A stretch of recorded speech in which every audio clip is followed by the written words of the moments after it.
Alors aujourd'hui, je vais aborder la rupture amoureuse, que j'ai déjà abordée sous d'autres angles. Mais là, la dernière fois, c'était d'où viennent nos peurs derrière la rupture. Et là, je vais aborder comment on peut transformer la rupture en force, vers quelque chose de l'ordre de la croissance, de l'évolution, enfin, c'est-à-dire de la résilience, plutôt que de rester abasourdi, abîmé. Traumatisé, comment je pourrais dire, trop longtemps par la rupture amoureuse.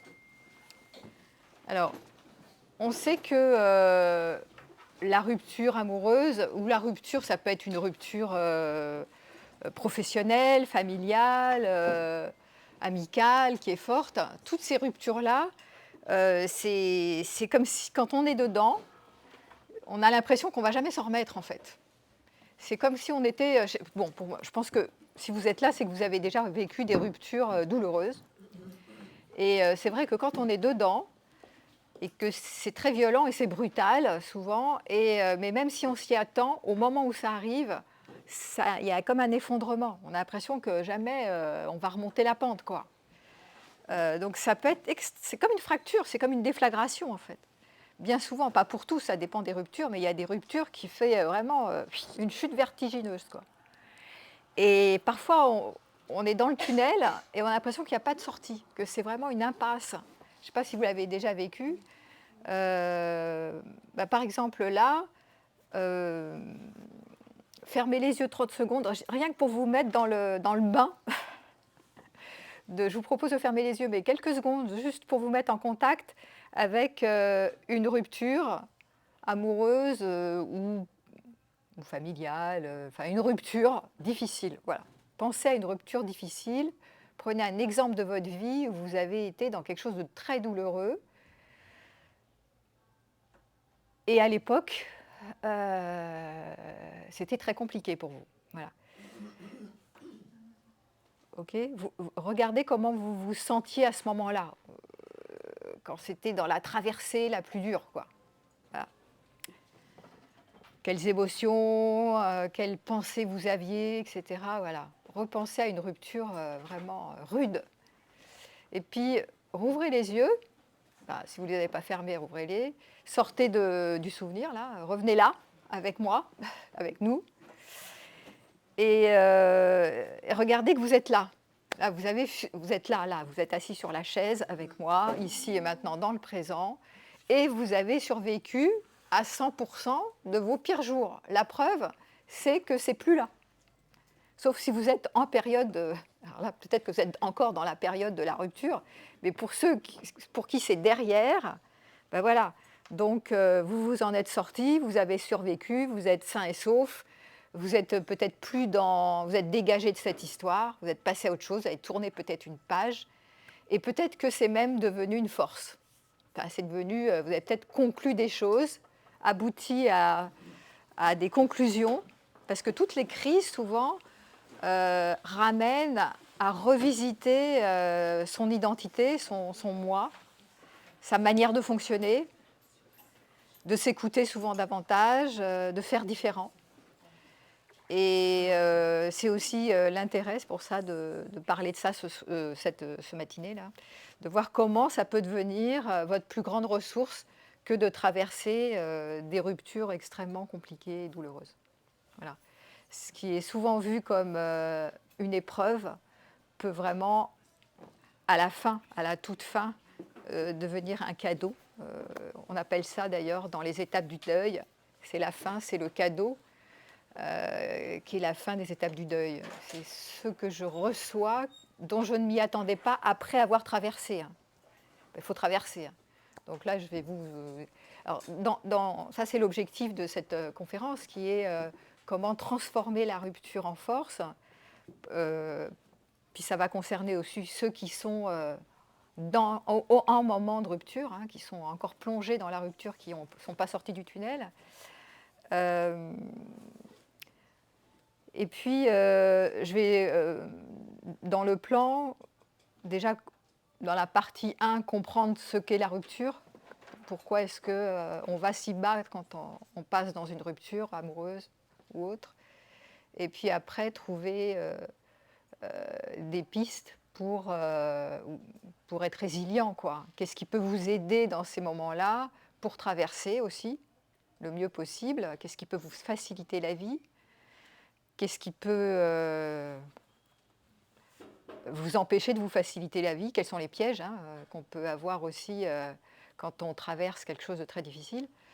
Et puis, ensuite, je vous donnerai aussi quelques exercices enfin, des idées d'exercices pour vous aider à réfléchir sur comment vous pouvez transformer des ruptures amoureuses en force, quoi, en quelque chose qui soit positif et qui vous serve pour la suite de votre évolution, hein, pour votre identité, quoi.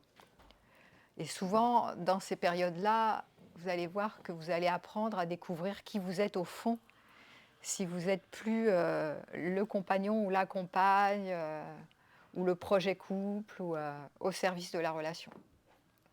Bon, ça, on va le voir ensemble. Donc c'est vrai que comprendre la rupture c'est vu comme un déchirement. Des fois c'est un arrachement de soi même, hein. Il y en a qui disent c'est comme une anticipation d'une déflagration, parce que même quand vous savez que ça va se terminer, cette histoire, parce elle est plus acceptable pour vous, ou que l'autre a décidé de rompre, de toute façon, c'est souvent à l'idée de savoir que vous ne serez plus ensemble, il y a un imaginaire d'une déflagration, d'un abîme, d'un déchirement, comme si on vous arrache une partie de votre cœur. Il y en a qui disent ça, hein. Il y en a qui disent, moi il y a des patients qui me disent, mais moi c'est comme si on m'avait arraché une partie de moi, quoi, hein. Tellement c'est souffrant. Pourquoi? Parce que à cause des repères du lien, parce que quand on est en lien, on crée des repères avec la personne. On crée des repères, on structure notre temps avec l'autre, on investit. Et plus vous avez de l'investissement émotionnel, plus forcément la rupture va être douloureuse. Plus vous fabriquez un projet couple dans votre tête, plus ça va être douloureux. Moins il y a d'investissement émotionnel, moins c'est douloureux. Donc celui qui a le plus de facilité à traverser des ruptures amoureuses, c'est celui qui investit le moins émotionnellement en fait, ou qui se coupe en se disant voilà, oh, c'est pas très grave, une de perdue, un de perdu, 10 de retrouvés, enfin je sais pas comme ça. Enfin, c'est des manières aussi voilà, de faire un peu de ne pas faire le deuil, hein. Ou ceux qui sautent d'une personne à l'autre, par exemple. Bon, des trucs comme ça. Mais c'est des manières de s'éloigner de soi, de ne pas vraiment s'introspecter, ce qui n'est pas forcément sain. Parce que toute rupture remène à un travail sur soi, un retournement vers soi, ça oblige à ça. Et à revisiter sa vie de manière globale, pas juste sur la vie amoureuse. C'est ça qui est intéressant à regarder. La plupart de mes patients, ils arrivent sur des problématiques amoureuses, ils repartent avec un fonctionnement de leur vie globale. Voilà. Donc, ce n'est pas juste pointer moi et la relation amoureuse, c'est moi et la relation à l'autre, et moi et la relation à moi, surtout, qui va être vue. Donc, quand on est plongé dans la rupture, on peut aller de la tristesse à la fin d'un projet commun. Ça peut être aussi une véritable douleur existentielle morale, hein. C'est des questions existentielles. Qui suis-je? Que vais-je devenir? Ça peut être beaucoup de désespoir, beaucoup d'anxiété à l'idée du futur sans compagnon, ou à l'idée de finir seul, des choses comme ça. Et quand on est dans cette période-là, rappelez-vous, c'est extrêmement difficile de se projeter dans le futur positif, dans un futur positif. Ça crée un état dépressif ou anxieux-dépressif. Et dans ces périodes, c'est presque impossible d'imaginer qu'après, il y aura une page qui va se tourner, qu'il y aura du changement, que se passera d'autres choses qu'on ne peut pas imaginer encore. Plonger au cœur de l'abîme et du désespoir et de l'impuissance ou de la dépression, c'est impossible. Donc c'est là où, moi, je vous conseille, quand vous êtes là-dedans, de vous faire aider, soit en thérapie, mais pas que, hein. Vous pouvez vous faire aider aussi par des confidents, des personnes. Alors surtout, le pire, c'est de s'isoler. La tendance, quand on va mal, c'est de se contracter, de se rétracter et de s'enfermer sur soi, dans la tristesse, comme ça, quand ça fait ça. Et ben, c'est surtout ce qu'il ne faut pas faire. C'est plutôt d'aller chercher des amis, etc. Moi, très prochainement, je vais mener un accompagnement en ligne qui s'appelle Comment surmonter une rupture amoureuse pour ne plus jamais s'oublier et se reconstruire après une rupture amoureuse. Parce qu'en fait, dans la rupture, on s'oublie, hein, on se perd en général soi. C'est pour ça que je dis c'est un retour à soi. Et c'est vrai que vous ayez des amis, un thérapeute, des thérapeutes, ou un accompagnement en ligne, en groupe, comme je le fais, en tout cas, quand vous êtes plongé au cœur des abîmes, et dans un état plutôt dépressif, anxieux, restez pas seul avec ça. C'est pas du tout... c'est pas sain parce que vous pouvez plonger encore plus dans vos ruminations. Donc c'est pas cool. Et en plus, c'est des impasses, quoi. C'est des moments à traverser et la lumière est au bout. Voilà, c'est ce qu'on va regarder dans cette conférence. Il y a toujours quelque chose derrière qui vous attend, qui n'est pas envisageable quand on est dans un état dépressif. La preuve, donc, quand on est dans un état d'effondrement, bah, on n'est pas bien. Donc on ne peut pas s'imaginer quelque chose de positif. C'est impossible. C'est pas possible. C'est comme ça pour tout le monde, hein. On est hyper fragile. On est des humains, on n'est pas grand-chose. Il y a des moments où on est hyper vulnérable. Et le pire, c'est quand on s'en veut d'être comme ça. Hier, j'avais une patiente qui était très très dépendante affective et qui, au lieu de se dire, là je vous donne l'exemple parce qu'il est tout frais dans ma mémoire, s'il ne m'envoie pas des textos de suite, s'il attend, je ne sais pas, 3-4 heures, c'est qu'il ne m'aime pas.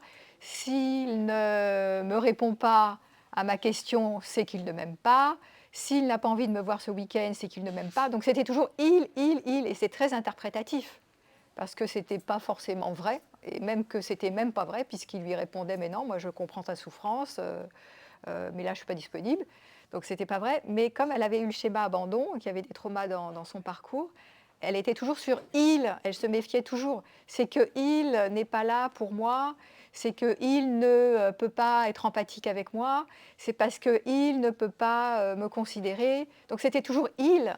Et moi je l'ai ramené sur elle, je lui ai dit mais attends, quand tu te dis il et que tu te méfies de lui et que tu te dis il ne m'aime pas, mais au fond qu'est-ce que tu te dis sur toi à ce moment-là? Et elle était point d'interrogation parce qu'elle était toujours prête à le quitter. C'était toujours elle qui était à deux doigts de le quitter, de menacer la rupture, parce qu'elle interprétait qu'il ne l'aimait pas jamais assez.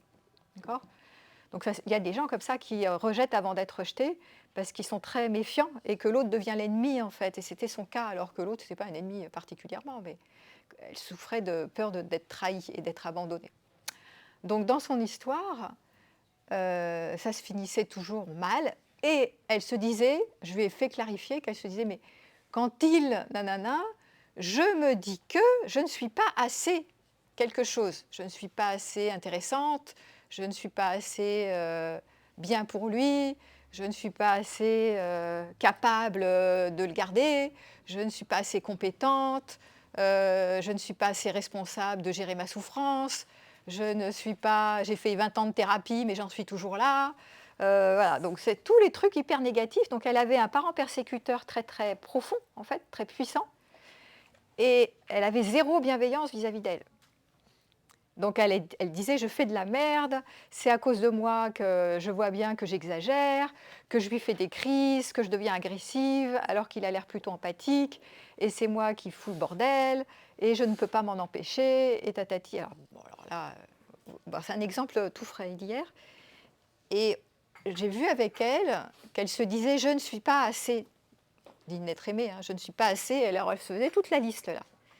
Et ça, tant qu'elle ne se rendait pas compte qu'elle était extrêmement malveillante avec elle, et que sa réaction c'était de l'agressivité, elle amenait la rupture en fait, avec ses partenaires. Un, elle était dépendante affective, deux, elle n'était absolument pas bienveillante avec elle, et trois, elle était toujours tournée sur l'autre, il, mais jamais, qu'est-ce que je fais pour moi quand il ne répond pas à mon texto par exemple? Qu'est-ce que je fais pour moi quand il n'est pas disponible? Comment je m'occupe de moi? Qu'est-ce que je fais pour moi à ce moment-là? Alors ça, voilà. Donc, ce travail est extrêmement pertinent parce que tant qu'on est branché sur je blâme l'autre, c'est l'autre qui est le responsable de tout. Et en général, quand on est dans des ruptures comme ça, très, très fortes, on est branché sur l'autre. On raconte l'histoire, il a fait ci, elle a fait ça, je ne comprends pas pourquoi il a fait ça, je ne comprends pas pourquoi elle n'aurait pas dû. Et vous êtes branché sur il, elle. Et moi, je vous renvoie à repartir sur du je. Pas forcément être responsable, mais qu'est-ce que je me dis sur moi plutôt que de dire il, elle, qu'est-ce que je me raconte sur moi? Et en général, c'est souvent de la dévalorisation de soi. Je me sens pas. L'estime de soi, quand on est en rupture, elle est complètement down. Quand on va pas bien, que ce soit en rupture ou dans d'autres épreuves, là, on se sent faible, on se sent moche, on se sent inintéressant, on se sent vulnérable, et c'est l'enfant vulnérable qui prend les commandes. Et il n'y a pas de parent nourricier qui dit mais si, t'es intéressante, t'es mignonne, t'es charmante, t'es chouette en fait. Non, il n'y a plus que l'enfant vulnérable qui prend les commandes et qui dit t'es tartignole, t'es moins que rien, tu peux intéresser personne, regarde, ça se voit, personne te remarque, etc., etc. Vous avez noté ça? Enfin, moi, je sais, je l'ai remarqué sur moi, donc si je l'ai remarqué sur moi, vous avez certainement remarqué sur vous. Hein. C'est pas tout le temps comme ça, c'est vraiment dans des périodes où on est traversé par une épreuve.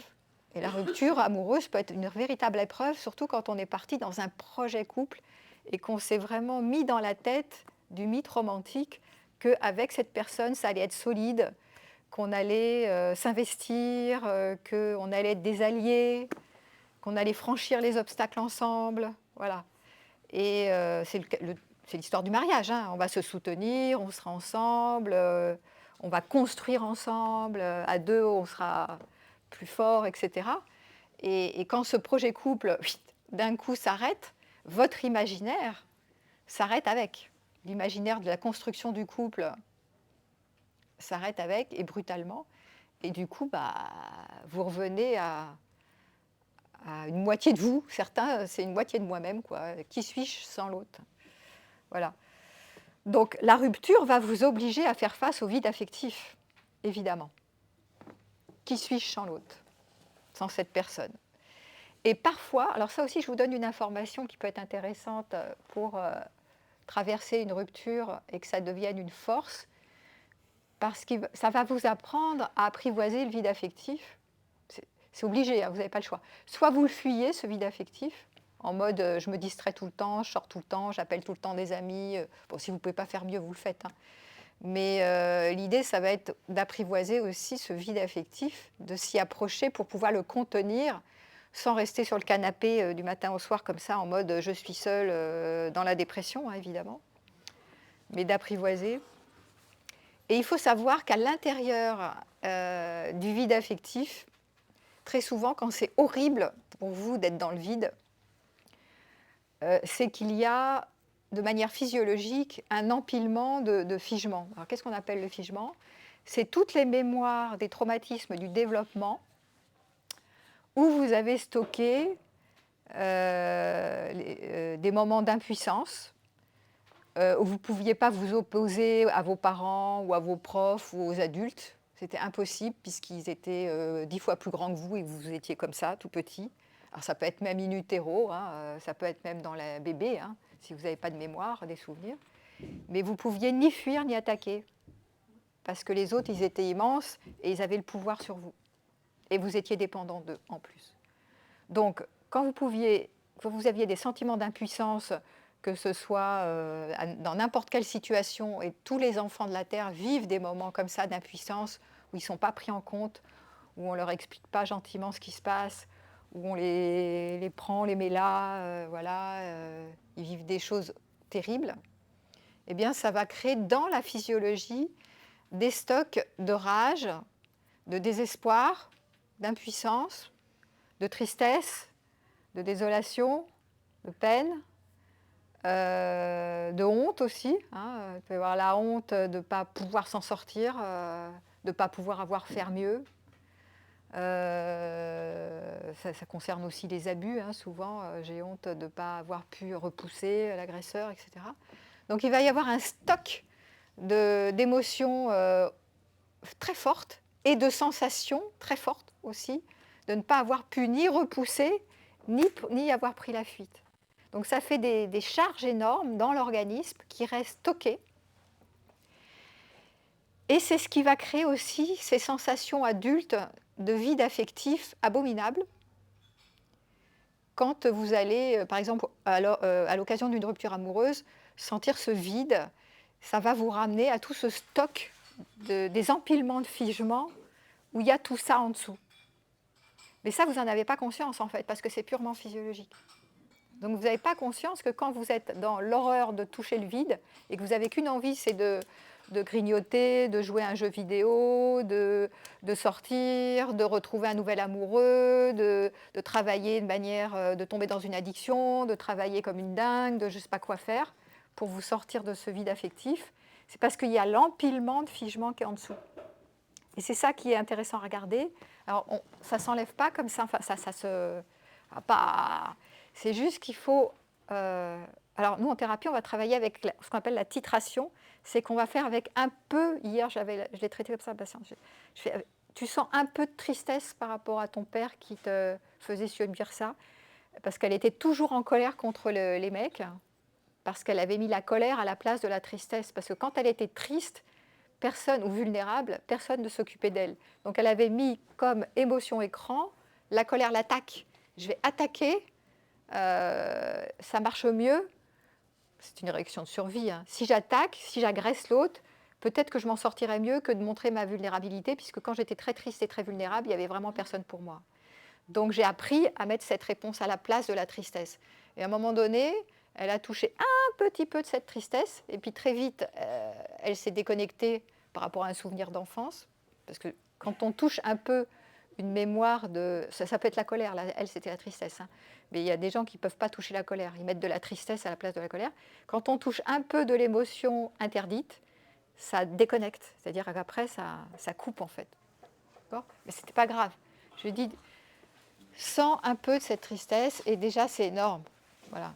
Parce que ça veut dire que tu oses sentir revenir et sentir et autoriser cette vulnérabilité, cette fragilité que tu as sans te dire par-dessus, tu n'as pas le droit, tu es nul, tu fais de la merde quand tu es vulnérable.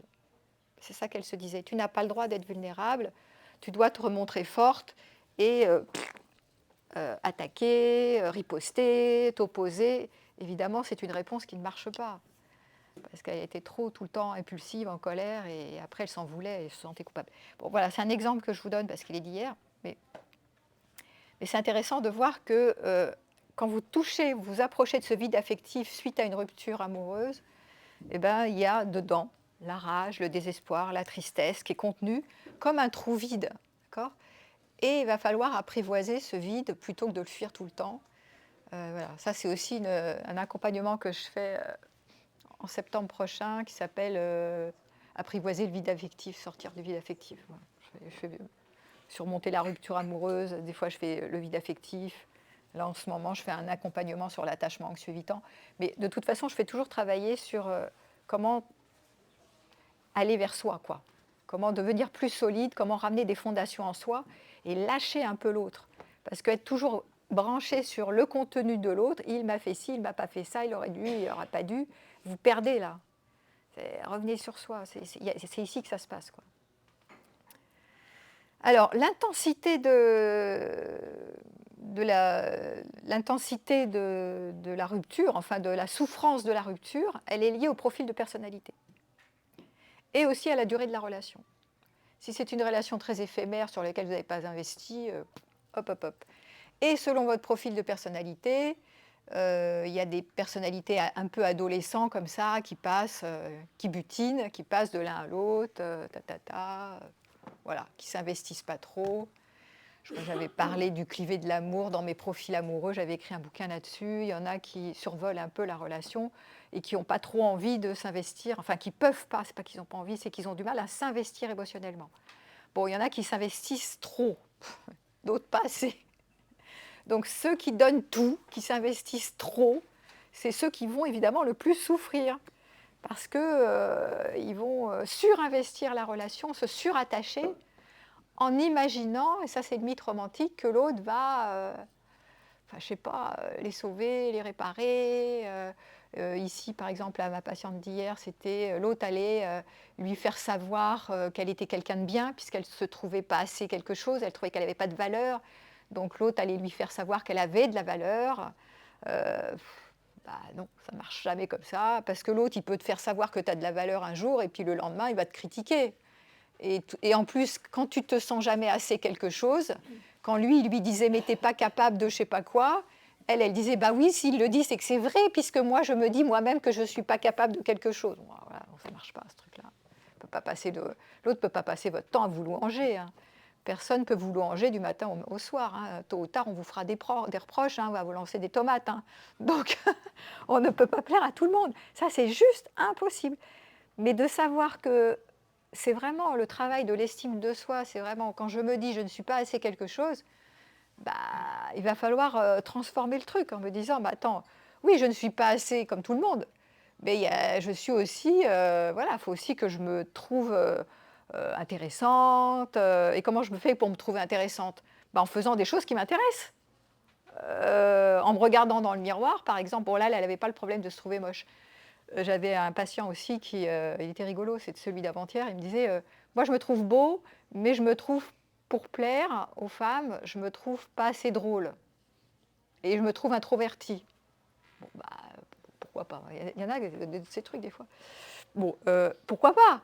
et, et, et je lui disais ah, parce que tu penses que les introvertis. Donc lui, c'était pas sur la beauté, il se trouvait beau. Alors il y en a qui vont se dire ah non, je ne peux pas plaire parce que je suis moche. D'autres, c'est je ne peux pas plaire parce que je suis introvertie. Bon, des fois, on a ces idées. Regardez ce que vous vous racontez comme conneries.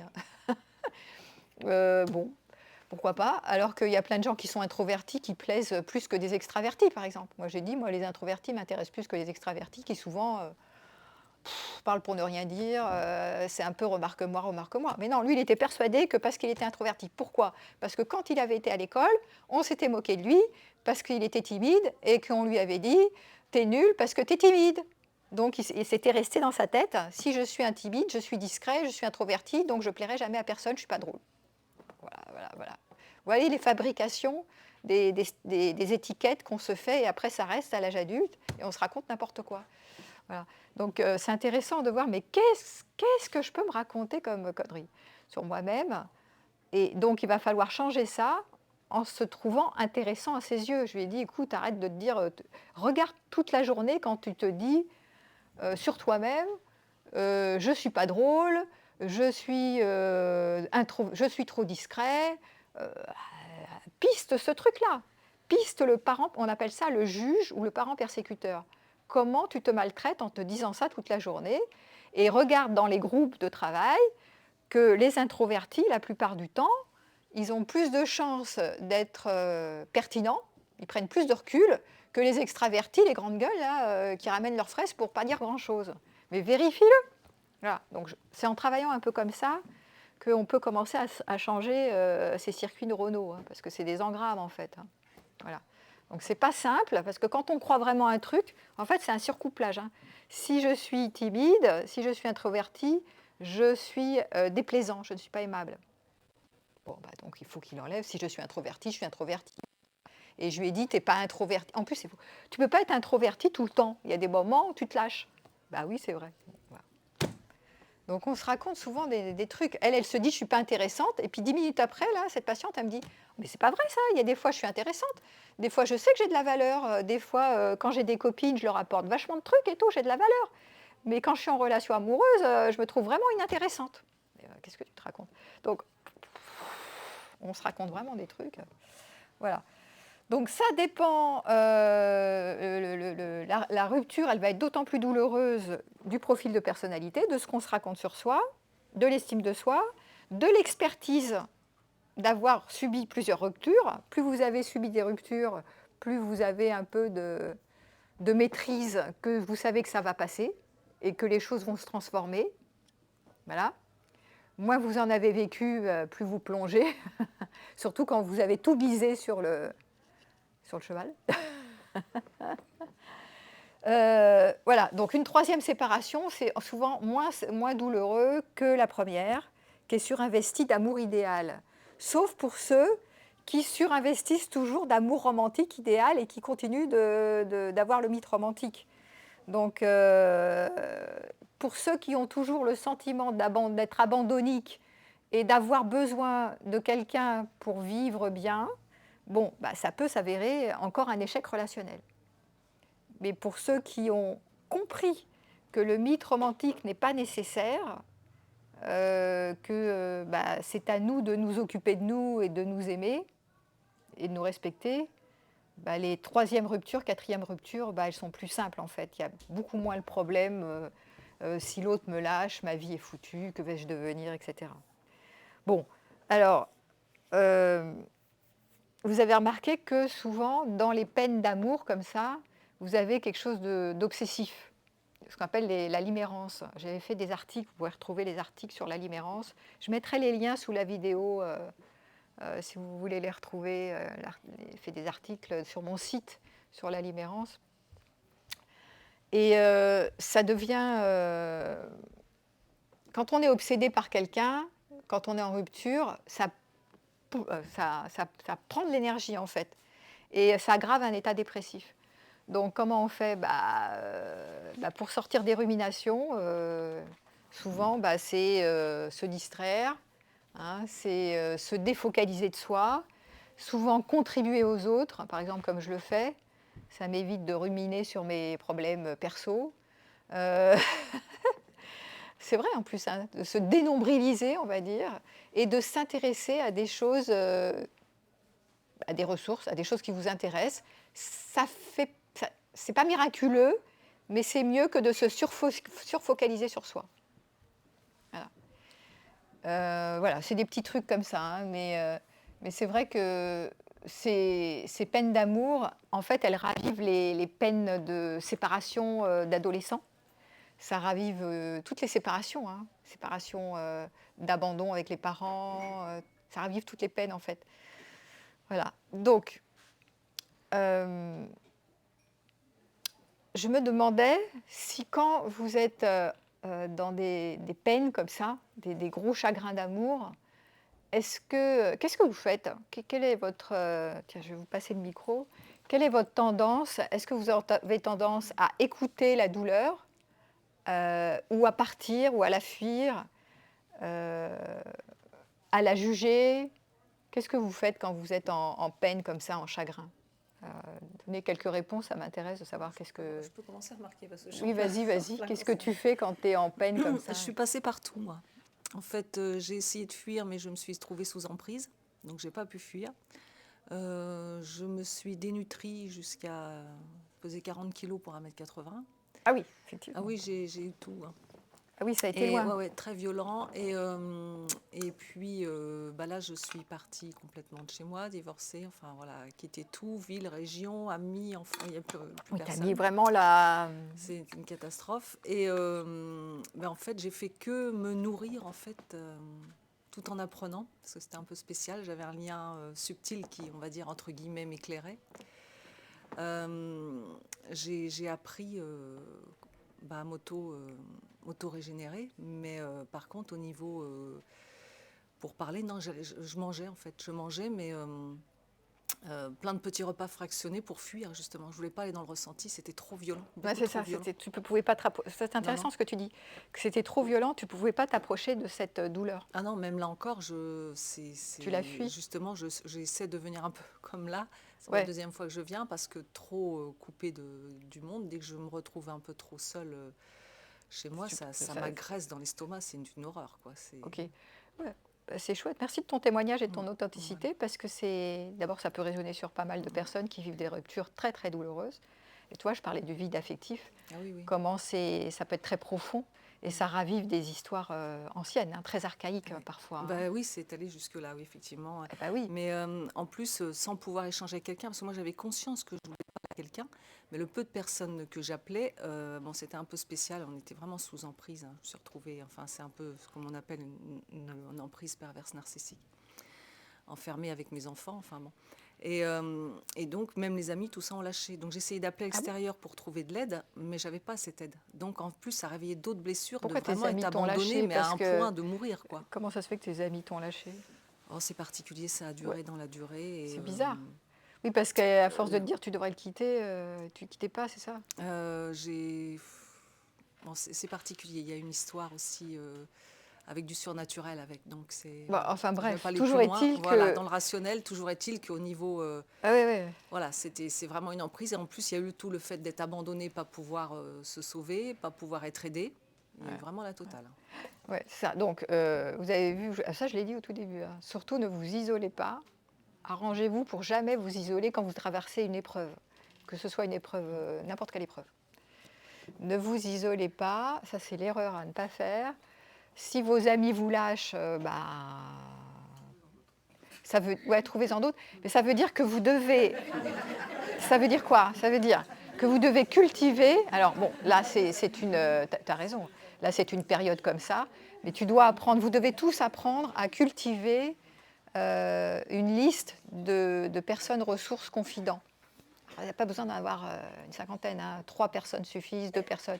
Ce qu'on appelle les amis dans le bien. C'est vraiment des personnes qui sont, avec qui vous êtes en confiance et que vous pouvez, qui sont empathiques et avec qui vous pouvez vous soutenir mutuellement quand vous êtes au creux du creux. Voilà. Et qui ne vont pas vous lâcher dans les pires moments. Et ça, il faut construire, il faut cultiver, il faut en trouver. C'est ce qu'on appelle les anges gardiens. C'est pas forcément des personnes, tu les vois pas forcément, tu peux les avoir au téléphone, peu importe. Mais tu sais que même si elles sont pas dispo à la seconde, elles vont te rappeler et elles sont là pour toi et tu es là pour elles. Et ça, c'est hyper important de cultiver cette liste de personnes ressources, surtout quand vous n'avez pas l'habitude de le faire et que vous avez l'habitude de le faire, que vous avez un compagnon ou une compagne, et c'est votre compagnon ou votre compagne, le confident, l'allié numéro un. Donc ça, c'est l'erreur, hein.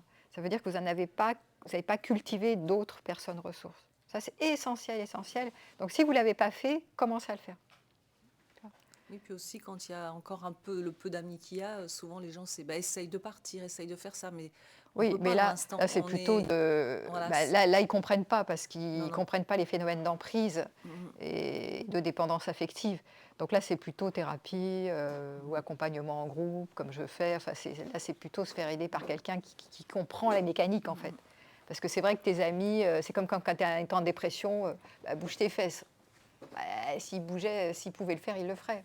Enfin, en gros, c'est ce qu'il ne faut pas faire, tu vois, parce que déjà, se culpabilise qu'il ne peut pas bouger.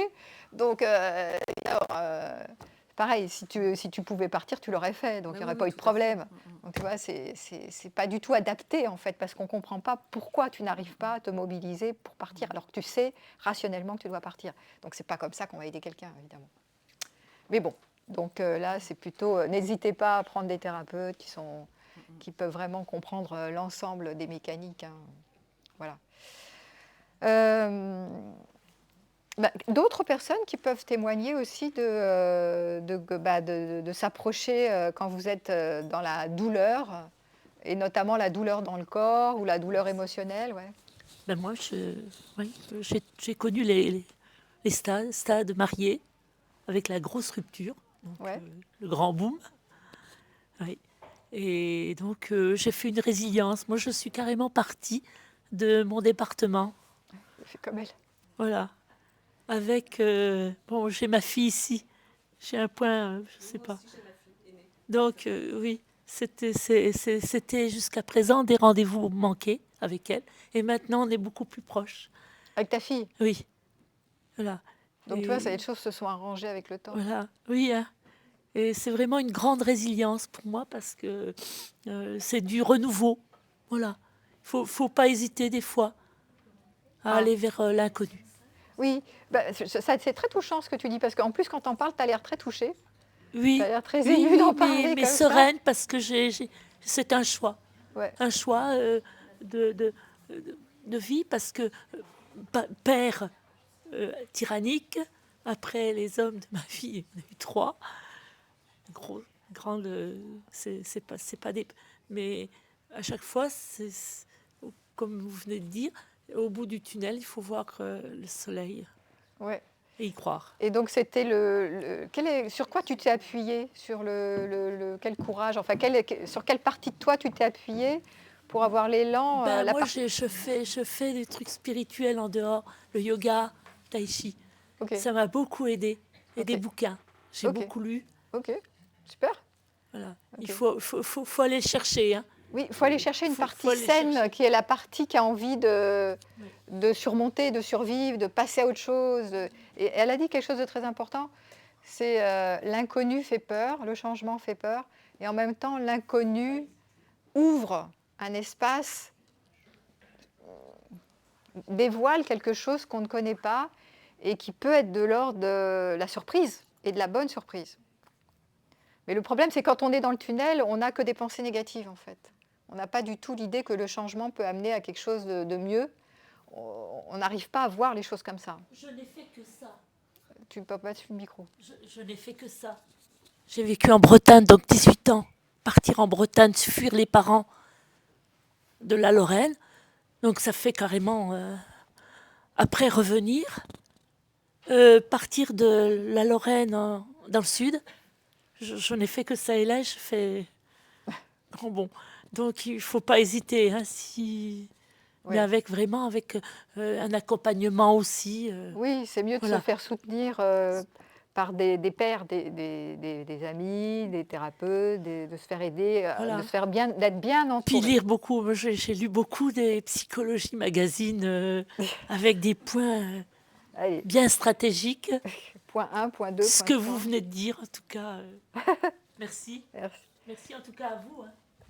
Bah ouais, bah j'essaye d'aider, d'œuvrer pour pas être de trop sombrer, parce que c'est vrai que quand on est dans le tunnel, hein, ça fait vraiment la contraction et l'envie de disparaître, tu sais, de s'extraire en fait.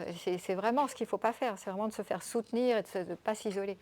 Est-ce que quelqu'un d'autre veut dire quelque chose, témoigner, ou de dire comment je m'approche de ma douleur quand je suis dans la peine, ou est-ce que j'arrive à la toucher, ou est-ce que je l'entends, ou est-ce que j'arrive à regarder cette douleur en face? Ouais, il y a quelqu'un là, regarde. Attends, vas-y, attends. Il faut que tu prennes le micro, sinon on ne t'entend pas. Non, tu peux pas, parce que sinon on ne t'entend pas. Mais oui. Je me disais, ça change pas. Non, c'était pas tant pour répondre à votre question. Qu'est-ce qu'on fait? Moi, je crois que quand ça m'arrive, justement, je fais ce que vous dites. Je vais voir des amis, je me divertis, etc. Et je fuis beaucoup, du coup, à travers ça aussi. Et du coup, quand vous parliez de vide affectif, je me demandais, quand on n'est pas dans ces phases-là, justement, de rupture, mais qu'on sait qu'on l'a un peu touché de doigt, ce vide affectif, mais qu'on n'y est jamais vraiment rentré parce que c'est tellement douloureux que justement on se divertit, enfin on essaye rapidement de passer à autre chose. Est-ce qu'on peut le travailler quand on n'est pas en période de rupture? Oui, c'est mieux. C'est mieux. On apprend à nager quand on n'est pas en tempête. Ouais. Parce que je me dis, quand on ne le ressent pas vraiment profondément, est-ce que C'est beaucoup mieux. Ça va être Ok. beaucoup plus facile qu'en période de crise, parce que quand tu es dans la crise, tu es vraiment traversé par des états sombres, tu vois. Et donc là, tu fais de la survie. Ouais. D'ailleurs, tu vois, des études, là j'allais en parler, des études IRM ont montré que la douleur de rejet social active les mêmes zones cérébrales que la douleur physique. Donc le cerveau n'exagère pas dans la rupture, il souffre littéralement, tu vois. Donc ça fait du cortisol, ça fait de la chute d'ocytocine, ça fait du manque de dopamine. Et donc, et ça te crée, quand tu es en rupture brutale comme ça, le fait de te sevrer de l'ex, hein, c'est vraiment du sevrage. C'est comme l'histoire de la relation amoureuse, c'est comme de la cocaïne en fait. Hein. Donc le cerveau le prend comme vraiment un rejet social. C'est très puissant. Enfin, au niveau de la chimie, voilà. Donc ça t'oblige à te remettre en question. Et effectivement, tu as tout à fait raison. Ça, c'est vraiment une piste très juste. Que si vous pouvez apprendre à nager quand il n'y a pas la tempête, quand la mer est calme, c'est beaucoup mieux. Parce que quand vous serez dans la crise, s'il y a de nouveau une rupture et que vous avez investi, vous serez beaucoup plus à l'aise pour traverser.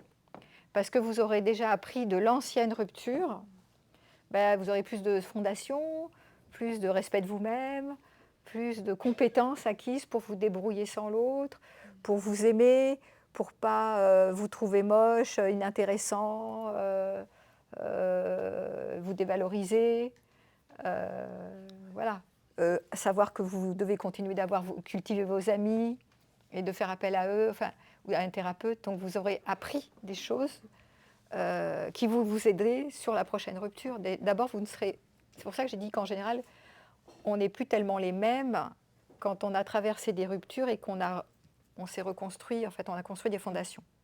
On est un peu différent qu'avant. Donc on ne réagira plus de la même façon à la prochaine rupture, même si on aime de nouveau. Hein. Ça ne sera pas la même chose. Par contre, si on n'a pas fait ce travail, on va répéter, on peut se remettre sous l'emprise. Ça, c'est possible. Hein. Il y a des personnes qui se remaltraitent.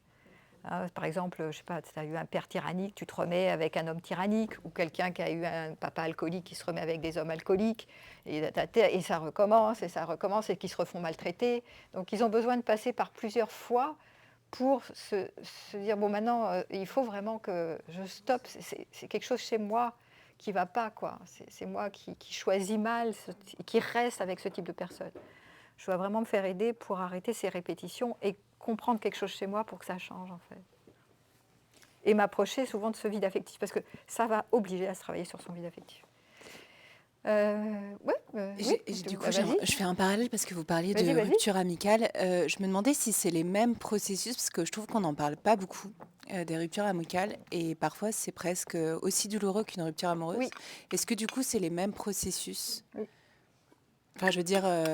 Oui, quand tu investis beaucoup dans une relation, que ce soit l'amitié, tu sais, l'amitié, c'est l'amour, c'est de l'amour même plus pur.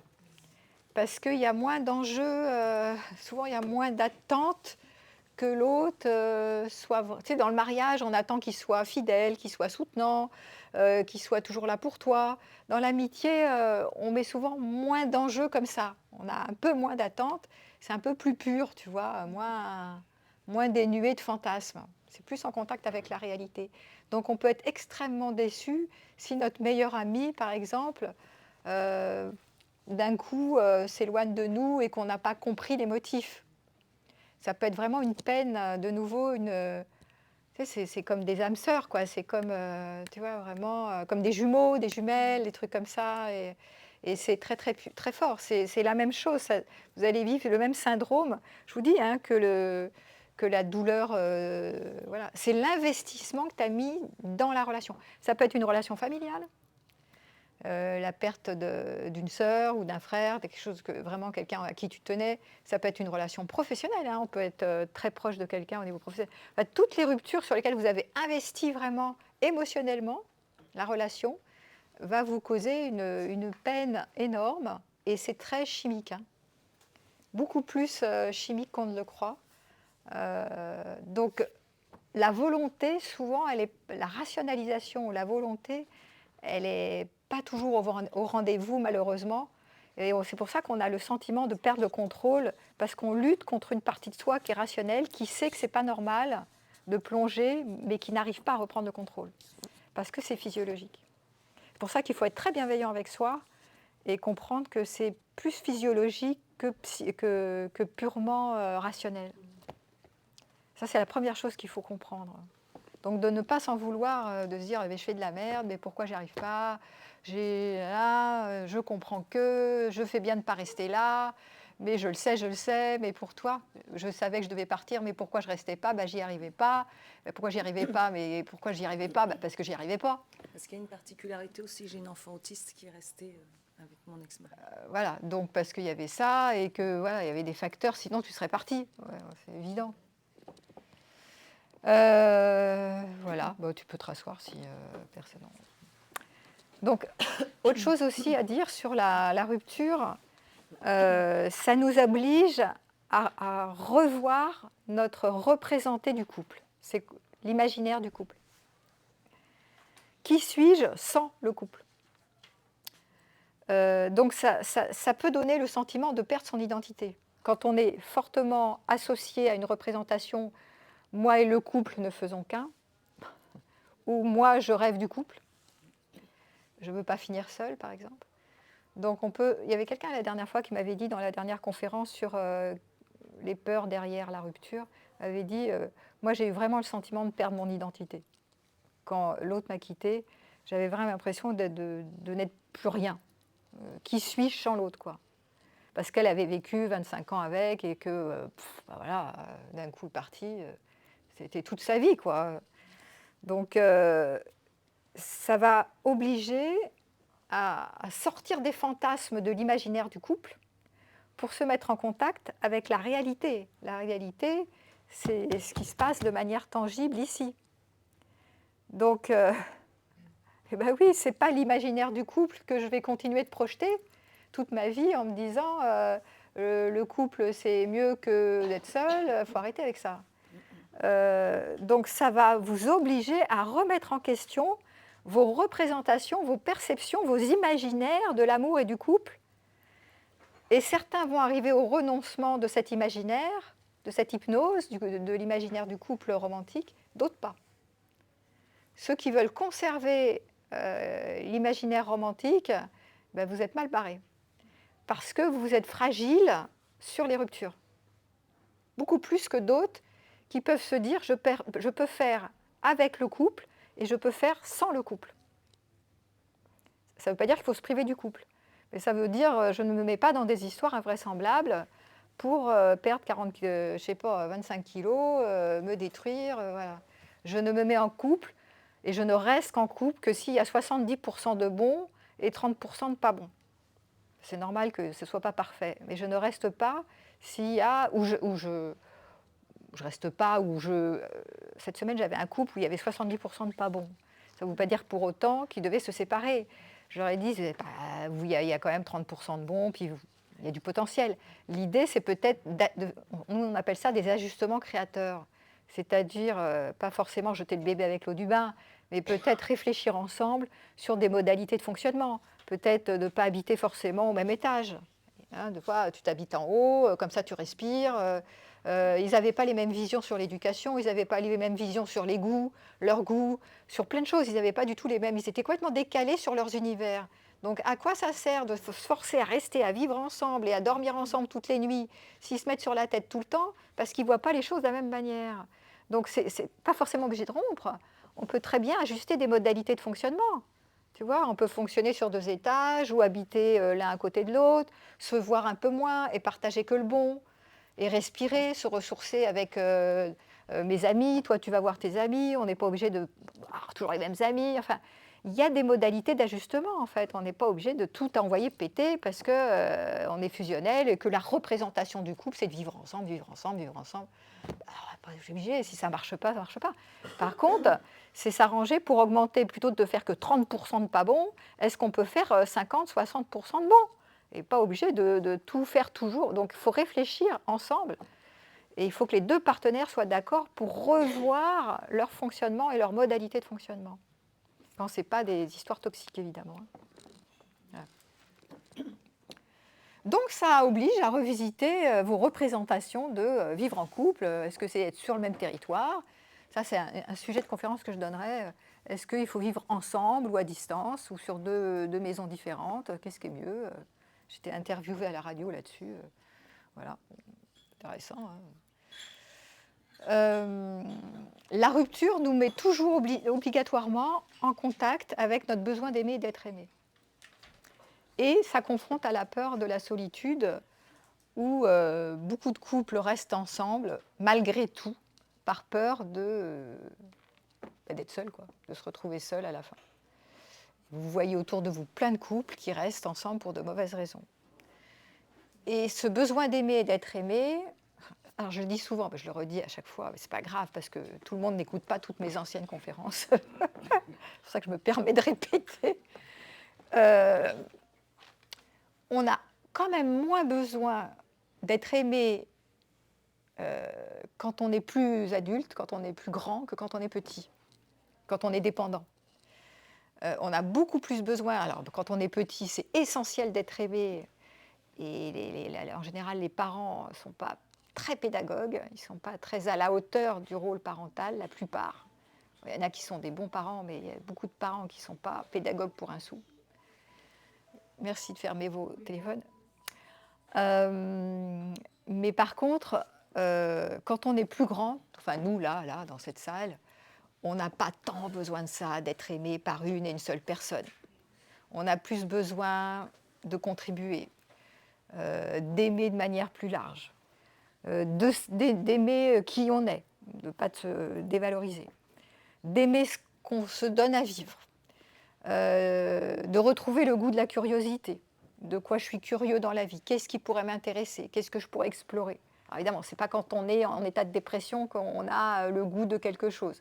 Mais quand on commence à sortir un peu du tunnel et qu'on se fait aider et tout, on commence à retrouver le goût de la vie, quoi. Le goût, c'est la vitalité. Ah, mais qu'est-ce qui pourrait m'intéresser Ah, bah ça, c'était une conférence, ça peut être intéressant, c'est chouette, on voit du monde. Ah, bah il y a d'autres personnes comme moi. Ah, bah j'ai envie d'échanger.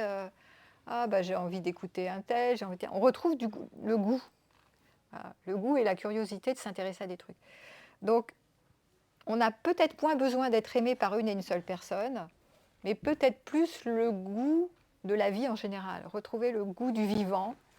Ça peut être, je sais pas, il y en a qui aiment bien la nature, il y en a qui aiment bien la musique, il y en a qui aiment bien danser, il y en a qui aiment bien chanter, il y en a qui aiment bien, voilà, plein de trucs. Donc, ça va être la reconnexion avec l'enfant intérieur qui est, ouais, de quoi j'ai le goût en fait. Comme quand je suis petite, hein, j'aime bien dessiner, oh, bah, je vais dessiner. J'ai envie de chanter, tiens, je vais danser. Évidemment, c'est pas quand on est au cœur de l'abîme. Hein. Là, je vous le dis, quand on est en pleine dépression, ça marche pas ça. Hein.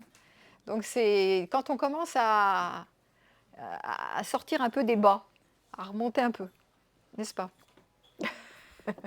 Tiens, ça serait intéressant de voir, est-ce qu'il y a eu des moments où tu as retrouvé le goût, un peu le goût à la vie, un peu le goût de ce qu'on appelle la curiosité de vivre. Oui, je l'ai tout le temps en fait, mais j'étais en survie permanente. J'essayais de sortir les autres de la situation avant moi, je crois. En fait, j'ai essayé de sortir mes enfants. Ah oui, Et c'était pas la bonne démarche. Je non, devais parce qu'il d'abord fallait moi. d'abord t'occuper Eh de oui. toi et de retrouver ta force Ouais. pour pouvoir sortir. Je me suis épuisée autour et puis en plus, il faut savoir qu'en fait, il n'avait pas accepté la rupture. En fait, j'avais rompu, mais D'accord. il jouait, voilà. Donc c'est pour ça que je me suis trouvée en prise après. Ouais, Et puis en plus, il a été malade, donc je l'ai aidé, je l'ai sauvé aussi, enfin, la sauveuse tant qu'à faire. ok. Et puis voilà, donc je me suis Ouais, trouvée donc prise. c'était pas Mais la bonne j'avais piste. quand même cette joie. Enfin, je trouvais des moments quand même de danser même à l'intérieur, de faire du sport, même enfermé dans une pièce. Ouais, ok. Enfin, voilà. Mais c'est vrai que l'erreur que tu as faite, c'est d'abord, il faut s'occuper de soi pour pouvoir s'occuper des autres. Oui, voilà. C'est de te renforcer toi, de faire aider toi. Et après, j'ai plus d'énergie pour m'occuper de mes enfants, du travail, de je ne sais pas quoi. Et surtout pas, je m'occupe d'abord et après moi, je passe après. Donc, surmonter une rupture, c'est comme ça que je l'appelais à mon accompagnement. Se reconstruire après une rupture pour ne plus jamais s'oublier. Pas s'oublier.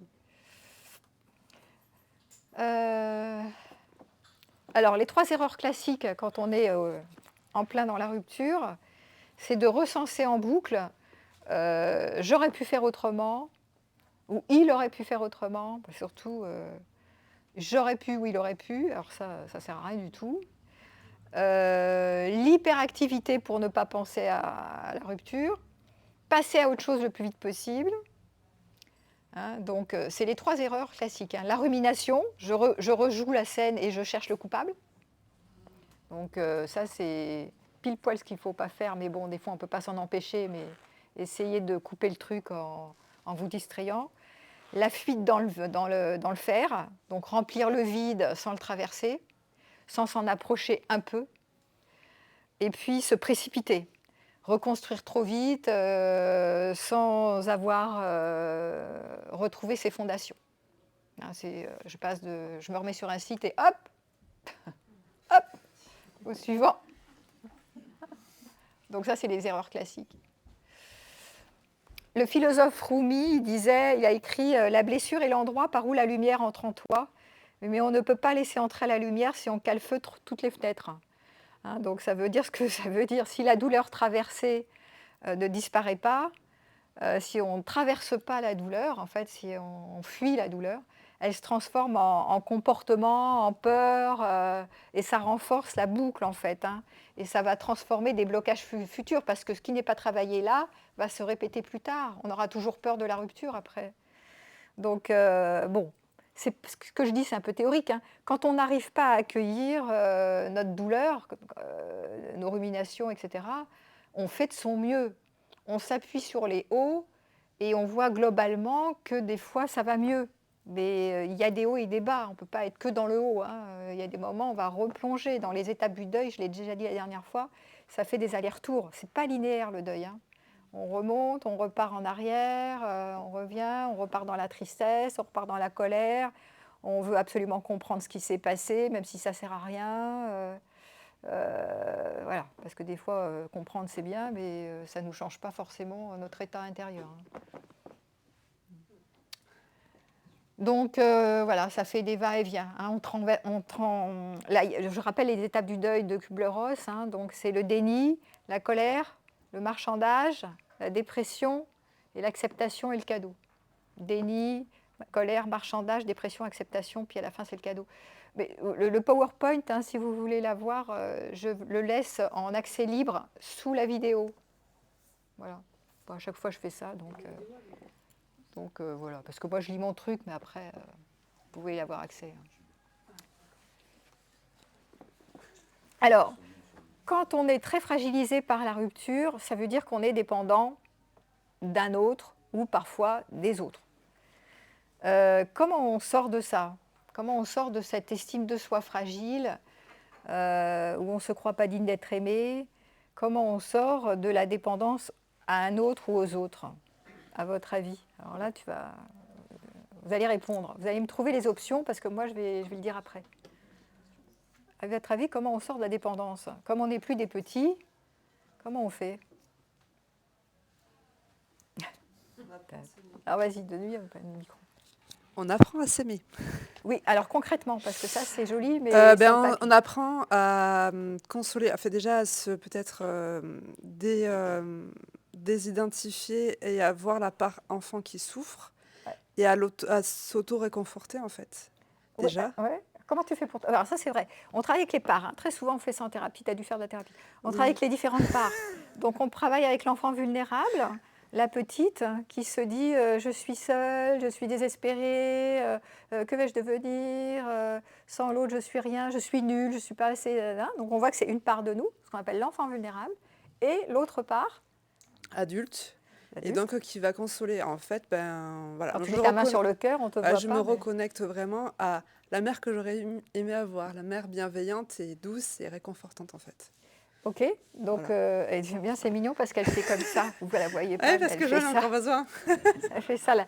Donc on voit que tu as travaillé sur ta mère bienveillante. Alors ça peut être ça, ça peut être ça, ça peut être se prendre dans les bras, ça peut être etc.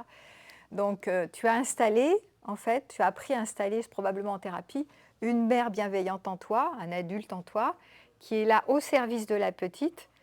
Et alors, quand tu dis la réconforter, je ne sais pas comment tu t'y prends pour, parce que des fois, c'est pas évident. Je suis là avec elle et je me dis, je suis là et j'imagine la serrer, la consoler en fait. La prendre dans les bras, Ouais. la consoler. Ouais. Alors, je vais rajouter quelque chose, parce que ça, c'est chouette que tu fasses ça, ce qu'on appelle de l'autoparentage. C'est beaucoup mieux que tu te rappelles quand je donnais l'exemple du parent persécuteur qui disait hier à ma patiente, qui est l'autre part, qui disait mais tu fais de la merde, mais pourquoi tu l'agresses, mais pourquoi il est gentil avec toi, mais pourquoi tu en es encore là, tu as 20 ans de thérapie, qu'est-ce que tu fous, etc. Donc ça... moi, c'était pas ça. C'était « Ah, mais je comprends pourquoi il a réagi comme ça, parce que le pauvre, il a vécu tout ça. » En fait, j'étais plus dans tu l'excusais, tu étais dans la surempathie. Surempathie, qui est une autre part du coup, c'est la part sauveur. Donc toi, tu étais dans je vais le sauver, tu l'as fait aussi, toi. Ouais, je vais l'aider, je ne vais pas me choisir moi, je ne vais pas sauver ma peau, je vais sauver sa peau. Oui. Je vais le comprendre, et puis, il va voir aussi... le pauvre chéri, tati tata, donc je vais m'oublier. Je vais me forcer à faire pour l'autre et je passe après. Et donc ça, c'était ce que tu faisais, qui est une autre part de toi, qui est la part sauvetage. Hein. Et ça, j'ai mis du temps à m'en décoller. Hein. Oui, parce que c'est des habitudes. Parce qu'en fait, dans vos parcours, toi, par exemple, tu as dû apprendre à sauver, à faire passer les autres avant toi, les adultes avant toi, pour aller bien. Et elle, dans son histoire de ma patiente, elle avait appris que la réaction de colère marchait mieux que la vulnérabilité. Donc elle se mettait en colère pour prendre le contrôle. Voilà, bon, c'est des systèmes qui sont mis en place, hein, mais bon, peu importe, on va voir qu'il y a une partie qui est l'enfant vulnérable, donc qui se sent très, très vulnérable, hein, pour le coup, et très impuissant.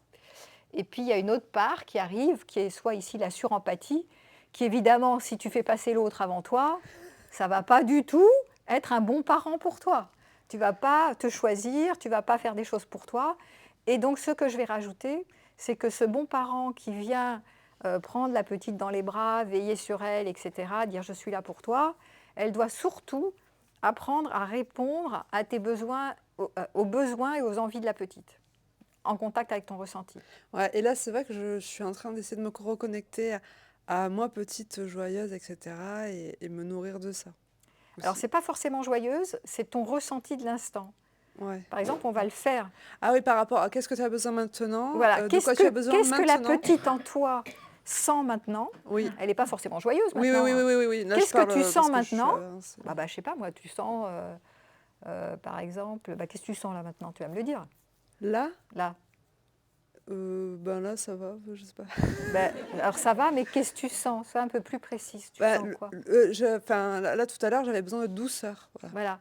Donc, je sens que j'ai besoin de douceur. Et tu vois, tu as mis ta main comme ça. Voilà. Et donc, dans la mesure du possible, le parent ou l'adulte en toi doit répondre aux besoins, doit le faire, doit répondre aux besoins de la petite qui dit j'ai besoin de douceur aujourd'hui. Et donc, tu vas te donner de la douceur. Tu dois le faire, pas juste écouter. Juste écouter, ouais, il faut passer à l'action. Ah oui, il faut le faire. Voilà. Alors, si c'est pas possible parce que, je sais pas, tu es en réunion de travail et que, je sais pas, là, on a dit de la douceur, mais ça peut être, oui, tu peux te donner de la douceur quand tu es en réunion de travail, en prenant un peu, en te mettant confortable ou en te mettant un petit plaid ou je sais pas quoi. Mais si c'est quelque chose que tu peux pas faire, tu as envie de te promener, tu peux pas le faire, tu es en réunion de travail, tu vas le faire après. Oui. Mais dans la mesure du possible, tu vas le faire, D'accord. en contact avec la réalité. Donc ça, c'est au-delà simplement de rassurer, de consoler la partie enfant. Ouais, répondre à ses besoins aussi. Répondre à ses besoins et à ses envies. Et ses envies. Il faut lui demander de quoi tu as envie maintenant. Tu vois, parce qu'elle, elle va te répondre. Si tu l'écoutes, elle va te dire moi j'ai envie de regarder des couleurs qui sont jolies, par exemple, parce que ici, je dis ça parce qu'ici, c'est quand même pas le décor. C'est ce que j'ai posé comme question à la petite. Bon, alors le décor, c'est un peu tristoun là quand même, hein. Mais là, par exemple, j'aime bien ton pull jaune et j'aime bien la couleur rouge. C'est tout de suite plus gai pour moi, tu vois. Et hop, il y a quelque chose qui se... ça va mieux. Voilà. Donc, c'est des choses assez simples en fait, hein. Vous voyez, c'est pas des trucs... c'est pas le voyage aux Seychelles forcément, quoi. Donc, c'est important de comprendre comment on peut s'y prendre pour... être plus, plus autonome, c'est-à-dire être beaucoup plus en contact avec soi et rendre moins l'autre nécessaire, sortir de cette dépendance que c'est l'autre qui va pourvoir à mes besoins, à mes envies, qui va me soutenir, qui va me rendre la vie belle, qui va me rendre la vie douce. Non, parce qu'il n'est pas télépathe. Et si moi, à ce moment-là, j'ai besoin de douceur, ou de me trouver des jolies couleurs, c'est à moi de le faire. L'autre, il ne peut pas le faire à ma place, tu vois, il n'est pas là. Bon, puis il n'est pas tout le temps là. Tiens, prends le premier compte.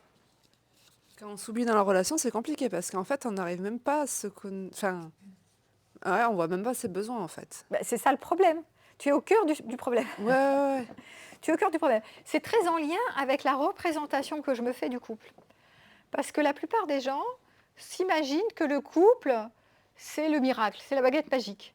Le couple, c'est mon âme sœur, c'est la personne qui va me réparer, être le bon papa, la bonne maman que j'ai pas eue, être mon confident préféré, être mon ami préféré, être mon amant préféré, mon cuisinier préféré, mon jardinier préféré, mon bricoleur préféré, mon je sais pas quoi, etc., etc. Et je n'ai pas toute la liste, hein. Ah non. Ah ben là, c'est pas le cas puisque, moi, je sais que si je m'oublie dans la relation, comme je suis pas en contact avec mes besoins, je sais même plus. Enfin, je sais pas, je suis en contact avec ses besoins, lui, mais C'est pas ça, avec les miens. c'est ça, c'est ce que tu faisais, puisque toi, tu avais tendance à être branché sur l'autre pour sauver l'autre. Donc, tu étais branché avec quels sont les besoins de l'autre et je vais tâcher d'y répondre, ou j'anticipe ce qu'il a besoin et j'y réponds. Pendant ce temps-là, tu Et n'es je pas en contact m'étouffais, avec ouais. toi. Et je m'étouffe, et je m'étouffe, et je m'éteins. Bah, tu t'éteins complet. Ouais, ouais. Donc, le travail, vous avez compris, c'est toujours toute la journée de revenir sur soi toute la journée. C'est pas, hein, surtout quand vous avez tendance à être câblé sur l'autre, de vous connecter à vous et de vous poser la question de quoi ma petite ou mon petit a besoin maintenant ou envie. Et si vous l'écoutez, vous trouverez une réponse. Hein. Peut-être envie de dormir, envie de manger, envie de me détendre, envie de jouer. C'est pas, ça vient spontanément, ça vient. Moi, je me suis posé la question, j'ai dit, bah ouais, oh là, c'est moche là les couleurs. Bon. Oh là là, un peu de couleurs, ça serait. Quand il pleut tout le temps là en ce moment, oh bah un peu de soleil, je sais pas. Voilà, voilà. Donc c'est à nous de trouver des choses intéressantes, c'est pas à l'autre. Et c'est vrai que c'est tout un travail. Là, on a l'air de le dire en mode c'est facile. Non, c'est pas facile parce que quand tu as l'habitude, c'est un conditionnement, c'est un automatisme d'être câblé sur les besoins de l'autre, c'est un chemin qui dure toute une vie.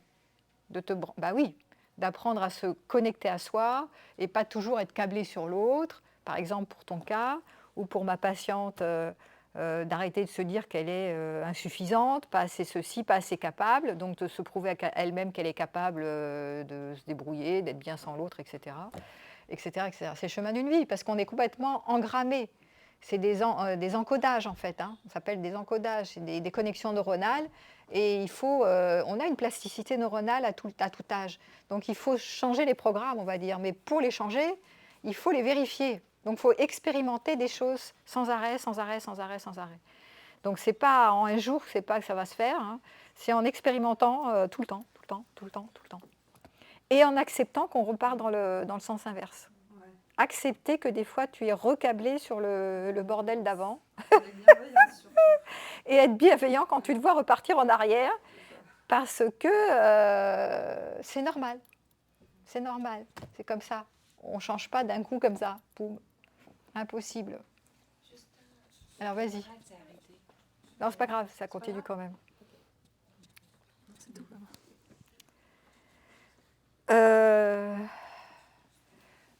La rupture va obliger à revisiter toute votre vie. Donc sur le moment, c'est vécu comme une catastrophe ou un échec, mais c'est le manque d'options. Hein. Alors, ceux qui ont une boucle, c'est l'échec, c'est l'échec. N'en restez pas là, on l'a dit tout à l'heure. Essayez de sortir de l'imaginaire de l'échec, c'est un imaginaire, d'aller plus loin et de revoir vos choix, le choix de toute votre vie, de toutes vos sphères de votre vie, vos choix professionnels. Parce que des fois, il y a des personnes qui ont une vie professionnelle complètement inintéressante et qui utilisent la relation amoureuse comme des vacances enchantées. Donc, bah, non. Donc, il faut revisiter les choix professionnels. Peut-être que ça ne me correspond plus aujourd'hui. Donc, c'est un manque d'options, en fait. Hein. Vos choix d'amis, on l'a dit. Vos choix de groupe aussi. Hein, si tes nouveaux groupes d'amis ou tes anciens groupes d'amis, vos groupes de pairs. Ça vous oblige à sortir de « je comble un manque », donc à vous engager aussi à sortir de la croyance que « il me manque quelqu'un et je ne vais pas m'en sortir ». Donc de sentir le manque et de pouvoir aussi gérer la frustration. Parce que quand vous sentez le manque de quelqu'un, c'est normal. Il faut apprendre aussi à apprivoiser le vide et à apprivoiser la frustration, à tolérer la frustration. Parce qu'on ne peut pas tout avoir. Donc on ne peut pas toujours avoir la personne qu'on veut, qui nous a fait du bien, ce n'est pas possible. Donc c'est comme pour les enfants, parfois on apprend à tolérer la frustration. Et bah oui, tu ne peux pas sortir, parce qu'il y en a qui me disent, oui, mais c'est mieux s'il était là avec moi. Bah oui, c'est mieux, sauf qu'il n'est pas là. Donc il n'est pas là, il est parti. Donc tu fais quoi? Eh bah oui, il est parti. Oui, mais c'est mieux. Bah oui, ça c'est pas la réalité en fait. C'est je veux quelque chose d'irréaliste. Donc on travaille toujours pas avec le fantasme.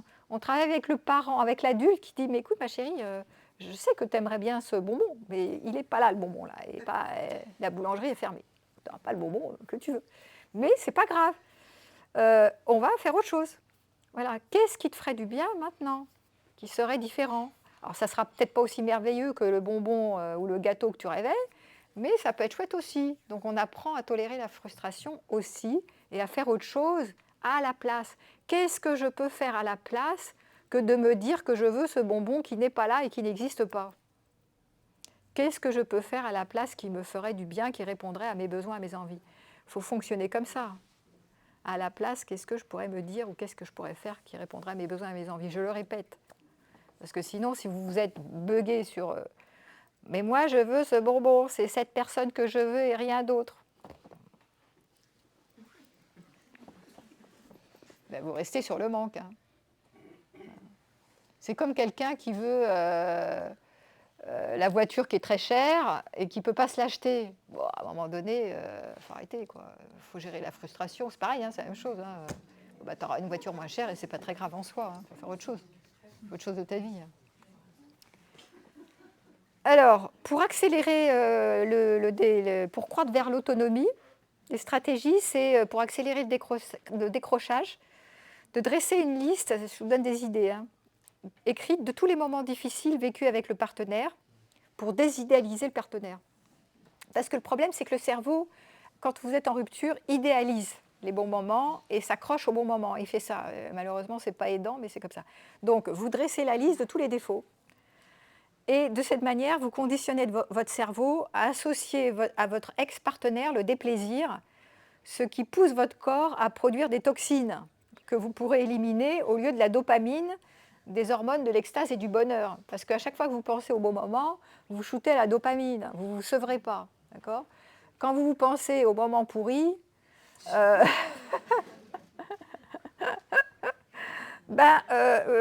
vous vous conditionnez à vous débarrasser des toxines, en fait. Hein, vous comprenez ? Alors, c'est mieux. Donc, il faut apprendre à désidéaliser. Ça ne veut pas dire qu'il va falloir passer votre vie à blâmer l'autre. Hein. C'est un passage pour décrocher. Ce n'est pas une fin en soi. Parce que les gens qui font des deuils pathologiques, des fois, ils s'arrêtent là, ils partent sortant. Et elle a fait ci, elle a fait ça, et alors, ça dure des lustres. Ben non, à un moment donné, c'est juste une stratégie de décrochage. Ce n'est pas fait pour rester 107 ans, hein, d'accord, vous avez compris. Hein. Voilà. Vous pouvez également recenser les conséquences négatives de votre rupture. De comment ça stimule votre colère plutôt que de l'agressivité. C'est mieux de sentir la colère, par exemple de taper sur un coussin, de hurler, de crier, de danser, célébrer la colère, plutôt que de passer à l'acte et de crier sur votre ex-partenaire ou sur vos enfants ou sur je ne sais pas qui parce que vous êtes hyper énervé que l'autre vous a quitté. D'accord ? Voilà. La colère est une émotion réactionnelle qui nous sert à restaurer notre intégrité. Elle doit être sentie et traversée sans passage à l'acte. Par exemple, vous pouvez faire de la boxe, ou vous pouvez faire... moi, je fais du kickboxing, par exemple. C'est pas mal, des fois. Des trucs comme ça, voilà. Mais bon, c'est une manière de défouler la colère, de sentir la colère sans passer à l'acte. C'est mieux que d'agresser quelqu'un. J'en avais une hier qui me dit il faut que je dise à mon père tout ce que j'ai subi, mon vrai père. Qu'il reconnaisse ses fautes et que tata. Je dis non, alors là, oulala. Tu peux le faire, il y a peu de chances que... Bon, ça ne va pas changer la face du monde, parce qu'il y a des chances que les parents qui ont été un peu toxiques comme ça, ou maltraitants, ils ne reconnaissent pas. Donc alors tu vas te retrouver avec pas d'excuses, tu ne vas pas reconnaître, ça va être encore plus mal en sortant de l'entretien, je ne suis pas sûre que ça t'aide. Et même s'il reconnaît de toute façon, pour l'instant, le problème, il est avec ton partenaire du moment. Et donc, c'est ce que tu transfères de ce que tu as subi, de ce que tu as manqué de ton père sur ton nouveau partenaire. Donc, ça n'a rien changé sur ta relation avec ton nouveau partenaire. Hein. Donc, les encodages, ils n'ont rien à voir avec le passé. Donc, ce n'est pas parce que vous allez parler avec vos vrais parents que ça va changer quelque chose. Donc, c'est en thérapie que ça se passe, hein, de sentir la colère, les réponses d'attaque, d'achever les réponses, de sortir des figements, etc. C'est ça qui va vous aider à vous libérer. Ce n'est pas du tout aller reparler avec vos parents d'avant, rien changé. Donc oui, la colère peut être une manière de repartir dans le moteur parce que la dépression, quand vous êtes en rupture, quand vous êtes plutôt dans la tristesse, la contraction et la dépression, ça isole, alors que la colère est moteur. quelque chose qui est souvent plus sain, qui restaure l'intégrité. Quand je me fâche, quand j'ose mettre mes limites, quand je dis stop à quelque chose, c'est moteur. Je vais vers le monde.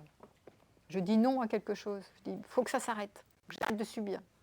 Vous voyez, donc c'est beaucoup plus sain que l'effondrement. Voilà. La résilience n'est pas l'oubli. J'aime bien Cyril Dick, et lui il dit ça, il dit que quand on devient résilient, ça ne veut pas dire qu'on efface le souvenir. On n'efface pas, on cicatrise, on ne guérit pas d'une rupture douloureuse, on cicatrise.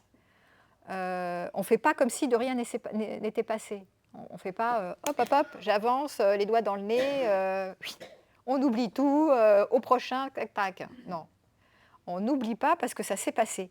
Donc on tricote, c'est ce qu'il dit Cyril Dick, on tricote autour de la blessure. Et sa métaphore, j'aime bien, c'est il y a un pull avec un trou dedans, on ne répare pas dans le trou, on tricote autour du trou pour que le pull y tienne quand même. Donc on place les conditions pour se soutenir, pour se reconstruire, pour se reconsolider, mais on n'oublie pas l'histoire.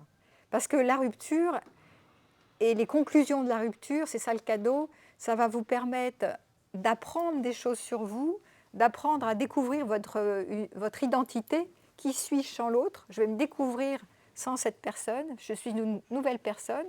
Je vais pouvoir passer à quelque chose d'autre, mais d'intégrer la blessure dans votre récit de vie, sans qu'elle en devienne le centre permanent. Donc après, quand ce sera passé, vous allez vous en souvenir, mais vous allez avoir une force en fait, de dire ah oui, mais du coup, je ne suis plus la même qu'après cette épreuve. Je suis devenue différent. J'ai changé des choses dans ma vie. Et ces choses sont essentielles parce qu'elles me font du bien, elles me correspondent davantage. Je suis plus près de moi qu'avant. Par exemple, je ne m'oublie plus, je fais des choses qui m'intéressent, je ne fais plus passer l'autre avant moi, je ne me force plus à faire des choses qui ne sont pas justes pour moi, et je suis mieux en fait avec moi. Tu vois, donc c'est vraiment un essentiel. Voilà. Voilà, donc ça oblige à revisiter sa vie globalement. En conclusion, c'est une force parce que ça crée de l'espace pour passer à autre chose. Ça oblige à tourner une page, à revisiter sa vie globalement. Mais c'est vrai que toute sa vie, comme je le dis, toutes ces manières de fonctionner, comment je fonctionne avec les autres en général, comment je fonctionne avec moi, comment je fais des choix, est-ce que je sais dire non, est-ce que je suis trop gentille, est-ce que je me dis des choses négatives sur moi, est-ce que je m'écoute? Est-ce que je rends l'autre nécessaire à ma vie? Est-ce que tout est plein de trucs. Donc ça va obliger à vraiment tenir compte de ses besoins réels et plus d'être dans des rêves, des fantasmes, que l'amour va tout résoudre, que j'ai besoin d'aimer, d'être aimé, c'est comme ça que tout ira bien, dans le meilleur des mondes, le monde des bisounours. Non, c'est un travail beaucoup plus conscient, beaucoup plus proche de soi, et c'est un travail de fond en fait. Alors, un autre exercice que vous pourrez retrouver dans mon PowerPoint, que vous pourrez faire chez vous, avant cette rupture, pour ceux qui sont en rupture ou qui ont... Voilà, avant cette rupture, je croyais que j'avais besoin de 3 petits points pour être bien. C'est pour travailler sur les croyances. Avant cette rupture, tiens, tu vas le dire par exemple. Avant cette rupture, tu croyais que tu avais besoin de... Moi, j'aimais bien diriger quand même, mais commander. Commander pour être bien. Et rompre avant que... Que ce soit trop tard. Enfin, je rejetais, moi, avant que Donc, ça aille prendre trop le loin. contrôle. Le rejeter avant d'être rejeté. Ouais. Donc, tu aimais bien contrôler, en fait. Voilà, c'est ça. OK. Maintenant, j'ai découvert que... Ça, c'est la suite. Maintenant, j'ai découvert que... J'ai découvert que... Là, c'est difficile. Là, je suis en plein encore dans le... T'es encore dans le truc. Oui, parce que c'est particulier. Il y a eu un éveil spirituel assez violent en même temps. Donc, c'est pour ça que c'est particulier. J'ai à la fois... alors, justement, alors, tu as j'ai eu découvert que tout. quoi? Ça a été, pour moi, c'est un peu... Là, le tout arrive, c'est un peu trop, je dirais. J'ai trop, là. C'est trop d'émotions, trop de tout. D'accord. Pour Mais faire est-ce le que tri. tu as découvert... Est-ce que tu peux pointer une chose concrète qui est différente que ce truc de j'avais besoin de contrôler l'autre? pour être bien? Je vois ça, je ne sais pas encore là. Bon, c'est un peu trop flou, tu verras Ouais. après. Bah, alors, C'est- quelqu'un d'autre, toi, par exemple. Alors, ou quelqu'un d'autre, hein, peu importe. Quelqu'un qui a déjà fait le travail. Alors, avant cette rupture, je croyais que j'avais besoin de... Une âme sœur? Voilà, d'une âme sœur, très bien. Ça, c'est bien parce que c'est un classique. Hein. Merci de le dire. Pour être bien. Maintenant, j'ai découvert que Il faut toujours une âme sœur. je Non, cherche le âme sœur. Ah oui. Ouais, si, ouais, je suis en transition encore. Je sais pas. Je peux être heureuse. Enfin, je peux être épanouie sans. Fait que l'épanouissement commence par moi. Voilà, c'est ça. Donc, Ouais. l'autre n'est pas nécessaire à ma vie. Non. Voilà. Un autre, enfin, un amoureux ne peut, ou un Ouais. couple n'est pas nécessaire à ma vie. C'est ça, en tous les cas, moi, mon but, c'est ça, c'est de m'épanouir dans ma vie et après, on verra. Voilà. Une âme sœur n'est pas nécessaire à ma vie. Ça peut être chouette, Oui, ça peut être chouette. mais ce n'est pas nécessaire à ma vie. Voilà. Donc, merci. Parce que voilà, ça peut être ça. Quelqu'un d'autre a une idée de veut dire avant la rupture, je croyais que j'avais besoin de. Veut dire quelque chose? Quelqu'un, un homme, tiens, va dire quelque chose. Parce qu'on est avec des filles. Alors, avant cette rupture, je croyais que j'avais besoin de. Avant cette rupture, je croyais que j'avais besoin d'être valorisé et Admirer. peut-être mis sur un piédestal. Et aujourd'hui, je m'accepte comme je suis. J'ai découvert que je peux J'ai m'accepter découvert comme que je suis. comme je suis. Alors ça, c'est marrant ce que tu dis parce que j'ai bien fait de faire parler un homme parce que c'est très masculin ça. Les femmes, elles ont besoin de se sentir choisies par l'homme et les hommes, ils ont besoin d'être admirés d'être mis sur un piédestal, d'être valorisés par les femmes pour se sentir bien. C'est un classique du genre, si tu veux, chez le masculin. Mais c'est vrai, c'est assez classique. Donc les nanas, sachez que les hommes, ils ont besoin que vous les admiriez et que vous les câlinez aussi, même si c'est des grands gaillards. Ils aient besoin, pas d'être maternés, mais des gestes de tendresse, d'être câlinés, voilà, de prendre soin, un petit câlinou comme ça. Mais c'est vrai, en plus. Donc là, tu as découvert que tu peux t'accepter tel que tu es, que tu n'as pas besoin d'une femme pour te valoriser, te louanger, te complimenter. Tu peux t'en passer, même si c'est agréable. Je n'ai pas dit le contraire. Voilà. Alors, tu peux continuer, tiens. Ou alors, tu peux. Un autre exercice, c'est comment tu étais dans la relation et ce que la rupture a cassé, ce qui a émergé depuis. Comment tu étais dans la relation? J'étais en dépendance affective. Hein. Tu étais en dépendance affective, ouais. Ce que la rupture a cassé, Ce que la rupture a cassé, l'idéalisation quand même de l'autre. de leur relation amoureuse ou du amoureuse, partenaire. âme sœur, etc. Ouais. Oh, donc, c'est l'idéal amoureux que Ouais. tu as cassé. Et ce qui a émergé depuis? Ce qui a émergé au tout début, c'était aussi poser mes limites sur ce qui était acceptable et ce qui n'était pas. Super. Super. Et, Apprendre à poser tes limites sur ce qui est ça, acceptable et inacceptable, c'était négociable, vraiment non négociable. ouais, c'était les Magnifique. premières choses. Ouais. Super. Donc là, tu as gagné en force aussi. Hein. De nouveau, hein, ça, c'est pas simple. C'est bien ce que tu dis parce que ça, c'est des choses extrêmement compliquées. Alors, je vais faire une autre formation sur apprendre à poser ses limites. C'est au mois de juin, après la rupture amoureuse. Parce que ça, c'est quelque chose... c'est pas évident du tout de poser ses limites, surtout quand on est amoureux, quand on a un projet couple, quand on est empathique, tu vois, et qu'on excuse parce qu'on comprend l'autre tellement bien. Que de poser ses limites, des fois c'est confusionnant, quoi. C'est d'un flou artistique. On a l'impression qu'on les pose, mais on ne les pose pas assez, ou on les pose, mais pas fermement, ou on ne les tient pas. Tu as vu, c'est toujours alors, de nouveau, ça c'est un chemin. Hein. C'est pas un truc qui est acquis. Et ça redonne beaucoup de force, en fait. Je pense que ça a dû te... Je ne sais pas ce que tu en penses, mais ça a dû te remettre Ah oui, droit dans tes complètement. bottes. Puis en plus, je pense que j'étais surinvesti pour l'autre dans la relation. Donc, Ouais, t'en faisais trop pour l'autre. Tu étais trop décentré de toi et C'est ça. tu te faisais passer l'autre avant toi. Tout à fait. Donc ça, c'est je fais plaisir à l'autre avant moi. Et en général, c'est pas qu'il ne faut pas prendre soin de l'autre, mais pas à son détriment, quoi. Mais pas s'oublier. Voilà, super. Super. Bon, bah voilà. Bah voilà, voilà. Est-ce qu'il y a quelqu'un... Alors, avant de partir, est-ce qu'il y a quelqu'un qui veut dire, qui s'empêche de dire quelque chose? Parce que après, vous venez pas à la fin en me disant, oui, mais moi, j'aurais voulu dire quelque chose. Est-ce que quelqu'un a envie de dire quelque chose ou de poser une question ou un témoignage? Parce que moi, j'ai fini. Non, c'est bon? Regretterai pas, hein? Bon, bah, c'est bon. Donc, bah, écoutez, merci d'avoir participé et de votre authenticité. Merci d'avoir témoigné de combien ça peut être douloureux, difficile et en même temps d'être authentique. Et puis, ça aidera peut-être d'autres personnes voilà, à transformer la rupture en force.